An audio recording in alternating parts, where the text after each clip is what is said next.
bien voilà, chers amis, nous parlerons plutôt du chiffre du jour à présent.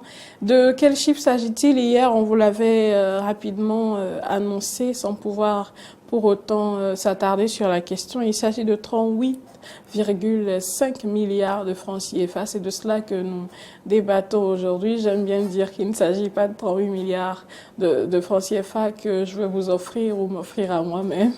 Mais de quoi s'agira-t-il spécifiquement? On le saura tout à l'heure. Et pour en débattre justement avec moi sur ce plateau, Tessani Gondayan, merci à vous d'être là. Merci Natacha. Merci également à vous, Moriagua. Bonjour, mais merci Natacha. Vous alliez dire... Je voulais dire bonjour, j'étais dans mes trucs. Vous savez que je fais 1000 choses. Voilà. Non, vous ne faites pas 1000 choses. À la fin, vous faites 1 milliard de choses.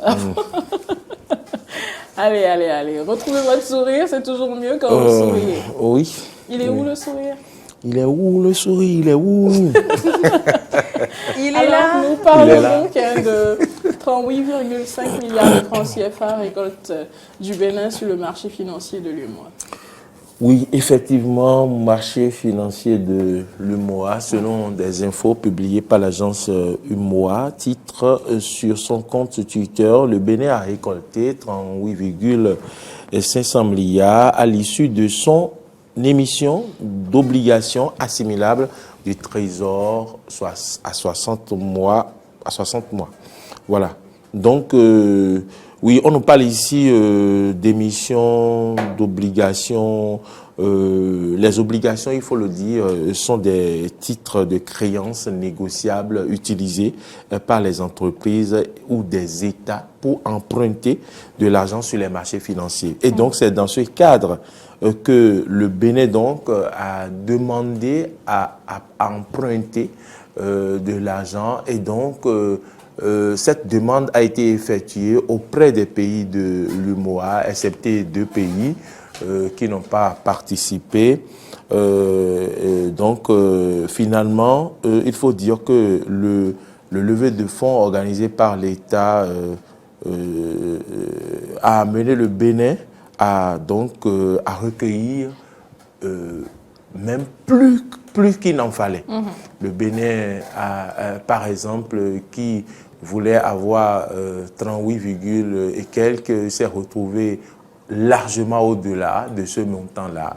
Et donc, on constate bien que nous pouvons interpréter cette volonté des personnes particulières ou du moins des entreprises ou hommes d'affaires à contribuer à l'emprunt là, que ces personnes font confiance au Bénin. Vous le savez, le climat des affaires s'est sérieusement amélioré et donc c'est encore un élément de plus qui prouve que les partenaires financiers ou du moins les investisseurs font confiance au Bénin. Puisque par exemple, si vous avez une entreprise et vous nous demandez de vous prêter de l'argent, peut-être vous voulez 15 000 francs et finalement, tous ceux qui accourent vers vous, chacun apporte et vous vous retrouvez à 100 000 et vous dites non, je n'ai pas besoin de 100 000, je n'ai besoin que de 15 000 et vous retournez les fonds, c'est une marque de grande confiance. Donc c'est exactement ce qui s'est passé en ce qui concerne le Bénin tout dernièrement, qui explique donc la confiance des partenaires en notre pays, qui montre même que la lutte et cette gestion contre la corruption est en train de payer, parce que si un pays devient, une base pour la corruption, personne ne lui fera confiance. Et c'est encore une fois des indices qui montrent que cette solidarité béninoise qui nous amène à la lutte contre la corruption, à assainir les finances publiques, à poser d'autres actes, sont bien perçus par les pays de l'UEMOA. Et donc, les partenaires, les partenaires financiers nous font confiance et donc sont prêts à investir dans notre pays. Aussi, également, il faut noter une sécurisation des investissements désormais chez nous. Donc, ce qui explique donc cette motivation spontanée des investisseurs à donc nous prêter de l'argent. C'est ce qu'on peut retenir un peu d'interprétation de cet article-là publié par UMOA, titre sur son compte Twitter. Très bien, merci à vous, Moriagwa. Tessani Goudéan, le Bénin qui récolte 38,5 milliards quand même de nos francs sur le marché financier de l'UEMOA. Qu'est-ce que cela vous inspire?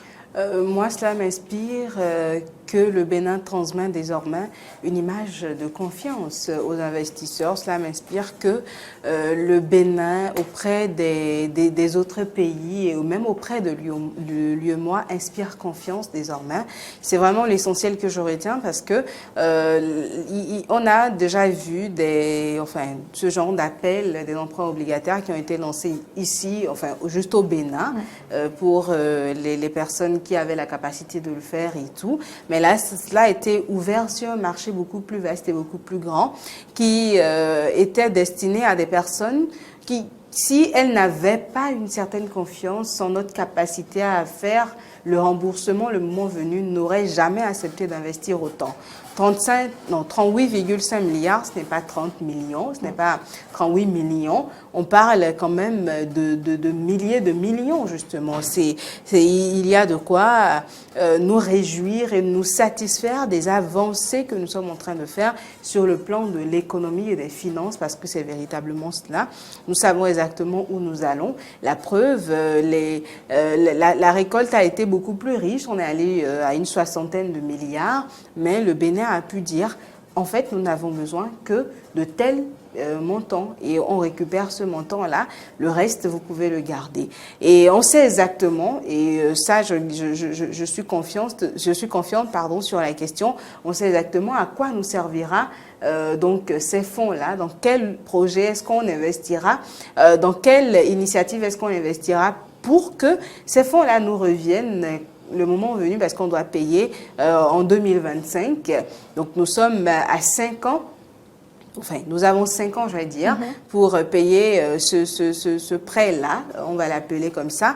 C'est donc une marque de confiance sur le marché de l'UEMOA. C'est la preuve que tout doucement, nous sommes en train de faire notre petit bonhomme de chemin et qu'on aura la possibilité d'avoir de plus grands prêts si on le souhaite. Parce que si on a pu avoir une récolte de 60aine de milliards et on a décidé de prendre nous-mêmes que la moitié, c'est qu'on peut avoir beaucoup plus. Donc, nous devons nous réjouir et nous devons surtout continuer à travailler parce qu'il n'y a pas de quoi dormir sur ses lauriers, comme on le dit.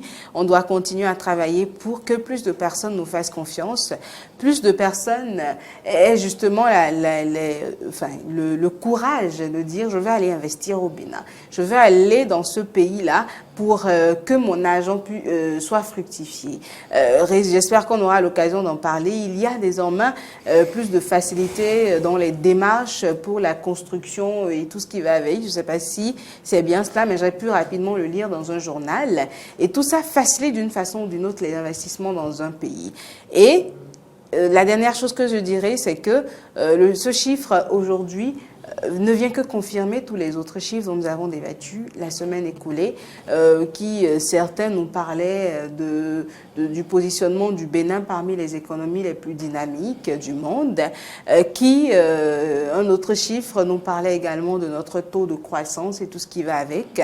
Cette autre nouvelle-là, cet autre chiffre ne vient que confirmer tout ceci et ne vient que conforter nous et tous les autres Béninois d'ailleurs dans notre position actuelle de fierté pour ce qui est en train de devenir notre pays. Voilà donc. Alors cela est très intéressant en effet. Je pense que au départ sur ce plateau, lorsque nous parlions des autres chiffres en rapport à celui-ci, nous étions tous un petit peu dubitatifs.